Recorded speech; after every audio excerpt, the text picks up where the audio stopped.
Good morning guys! So papunta naman tayo ngayon sa Valenzuela. So dadalawin natin ang aking mga magulang, aking nanay at tatay. Usually once a month naman ay dumadalaw tayo sa kanila. So at least binibisita natin. Ngayon kukumustahin natin sila, lalo na nagdaan yung bagyo nitong mga nagdaang araw. At the same time, tingnan na rin natin kung maayos yung daan, kasi kinakabahan ako dahil malakas pa rin ang gulanggalan kaninang madaling araw. So sabi ko baka baha pa rin yung pagpunta sa area.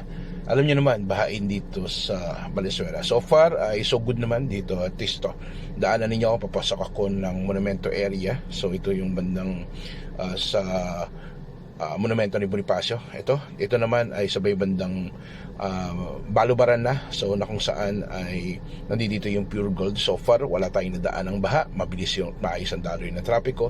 Pero mukhang sa may bandang dalan-dalan daw ay medyo baha, kaya iwas tayo dun guys. So guys, sige, maraming salamat. Kita ulit tayo sa masusunod na araw.